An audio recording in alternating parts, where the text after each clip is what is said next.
Eh, bueno, muy buenos días, compañeros, compañeras, ingeniera.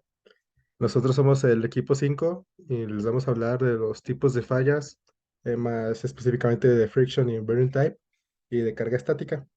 Está conformado el equipo por los compañeros Diego Ignacio Ruiz Alonso, Virgilio Ledesma Sánchez, su servidor Oscar Esparza Villegas, la compañera Melissa Guadalupe de la Torre Pérez, Alan Salvador Charles Medina, David de Jesús Hernández Solís y Humberto de Jesús Estrada Galindo.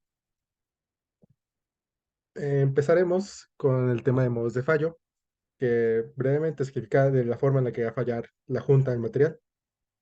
La primera forma sería por agotamiento del material de las chapas al momento de alojar el tornillo. La resistencia al aplastamiento se expresa en función de la tensión de rotura del acero y no en la tensión del límite elástico, debido a la existencia de otros factores altos en las deformaciones locales que hacen trabajar el material más allá a tensiones más altas del límite elástico. También se tiene que comprobar la cortadura, que es el esfuerzo que se produce cuando en el vástago las chapas unidas tratan de deslizarse una con respecto a la otra.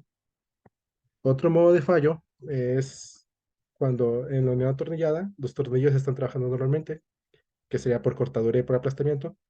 Es preciso comprobar las piezas a unir cuando están sometidas a tracción, ya que los taladros son un debilitamiento que, si llega a ser excesivo, pues puede llevar a la rotura de la pieza por un desgarramiento.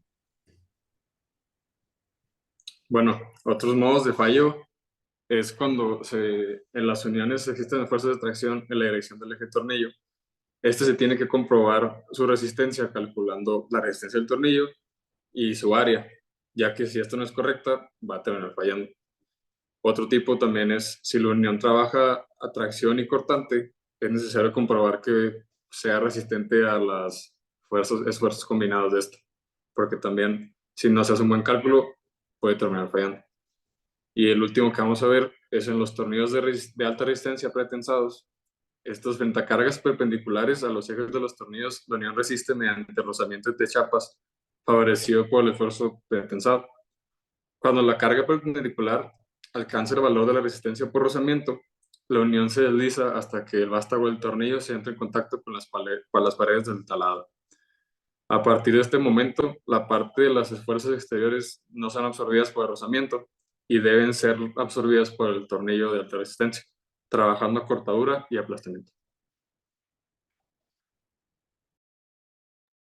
Bueno, a continuación vamos a ver un poco sobre algún diagrama, es un ejemplo, sobre la separación y las distancias a bordes de tornillos. Se debe aclarar que primero algunos términos teniendo en cuenta las siguientes definiciones para un grupo de tornillos en una conexión, como se muestra en la figura. Tenemos P, que es igual al paso, y G al gramil. El paso es la distancia de centro a centro entre tornillos en una dirección paralela al eje del miembro, mientras que el gramil es la distancia de centro entre centro a centro de hileras de tornillos perpendicular igual al eje del miembro. También está la distancia al borde, que viene siendo la distancia entre el centro del tornillo al borde del adyacente de un miembro. Ahora tenemos un tipo de falla que viene siendo la de fricción. La falla de fricción es la fuerza cortante aplicada que viene siendo P, no supera la fuerza de fricción Mi, que multiplica la fuerza de fricción entre los miembros de los elementos generadas por la fuerza de precarga. Es decir, que la fuerza cortante es menor a mi, que multiplica la fuerza de precarga, que multiplica a N por M. En este tipo de uniones, la fuerza de razonamiento impide que los elementos unidos deslicen entre sí. Así se consigue que los tornillos no se vean afectados por la carga cortante externa P y la unión trabaje como unión bloque, como un único bloque, perdón, a través del cual se transmiten las fuerzas, como podemos ver en la imagen de aquí al lado.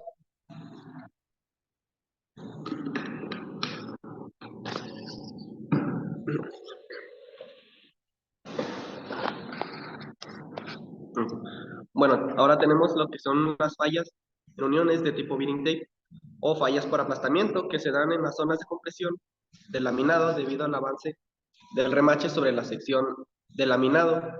Geométricamente, este fallo aparece cuando la distancia entre remaches y la distancia del taladro del remache al borde libre son altos en comparación con el diámetro del taladro. En otras palabras, quiere decir que este tipo de falla eh, se presenta cuando la resistencia del material de perno es, es más, es más alta que la resistencia del material que se está uniendo, como se muestra en la figura de las placas. Esto causa que al aplicarse una fuerza de tensión, el material de las placas se deforme justo en la orilla de la circunferencia del diámetro donde se hizo el orificio. Siguiente, por favor. En este tipo de fallas, bearing tape se pueden presentar de diferentes maneras, como lo podemos ver en las siguientes imágenes. El inciso A, B y C, que corresponden a los primeros 3 puntos, que el primero, que es el inciso A, corresponde al tipo de falla por aplastamiento, además de un tipo de esfuerzo cortante que se aplica del tornillo. También tenemos el tipo de falla por aplastamiento de la chapa, que como se puede ver en la figura del inciso B, es cuando se aplasta el área que se encuentra entre la cabeza del tornillo y la tuerca. Y en el inciso D tenemos la imagen que presenta una falla por rotura de la sección neta. Y por último, como último tipo de falla, tenemos lo que son por accionamiento del borde de la chapa. Bueno, se falla en juntas atornilladas. El diseño adecuado de las juntas atornilladas se necesita entender claramente las siguientes posibilidades. Posibilidad de falla en una junta traslapada por cortante del tornillo en el plano entre los miembros, siendo un cortante simple. Posibilidad de una falla a tensión de una de las placas a través del agujero de un tornillo. Posible falla del T3, posible falla del tornillo y o de las placas por tornillo y o de las placas por aplastamientos entre ambos. Posibilidad de falla de miembro, posibilidad de falla debido al desgarramiento de una parte del miembro y posibilidad de falla por cortante en los tornillos a lo largo de los planos, siendo un cortante doble. Bueno, yo les voy a hablar un poco sobre la carga estática y sus diferentes tipos. La carga estática, que también es conocida como carga fija, es aquella carga que es constante. Esto quiere decir que no varía con el transcurso del tiempo. Para considerar que una carga sea estática, su magnitud, dirección y ubicación nunca deben variar. Existen distintos tipos de cargas estáticas, como las permanentes, que son las cargas estructurales o cargas muertas. Estas, estas están constituidas por todos los elementos de la estructura, lo que quiere decir que es la carga que soporta la estructura debido a su propio peso. Y las cargas de asentamiento se producen cuando el peso de la estructura ocasiona hundimiento en el suelo donde ésta reposa.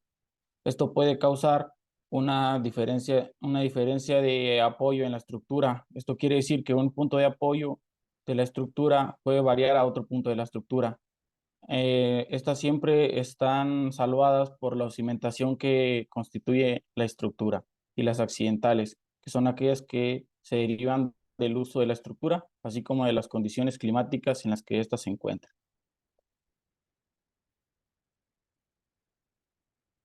También les hablaré un poco sobre las diferencias de la carga estática y la carga dinámica.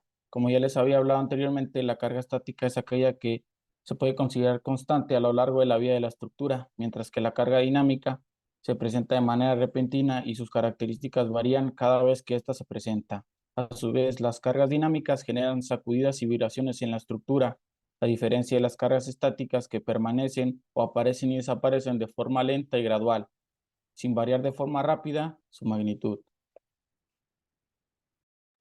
Ok, bueno, las concentraciones de esfuerzo es una discontinuidad que altera la distribución de esfuerzos cerca de lo que es la discontinuidad, de manera que la ecuación fundamental del esfuerzo ya no describe el estado de esfuerzo en lo que es esa parte, en lo que es en el factor de concentración de esfuerzos que este, se simboliza con KT, que es el factor que se usa para relacionar el esfuerzo máximo real con el esfuerzo promedio en lo que es la discontinuidad.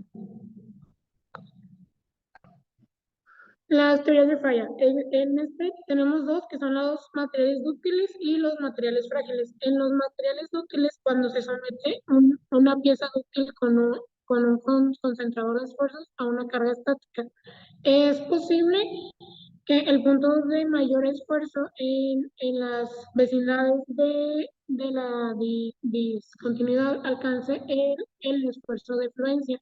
Por lo tanto, habrá flujo plástico.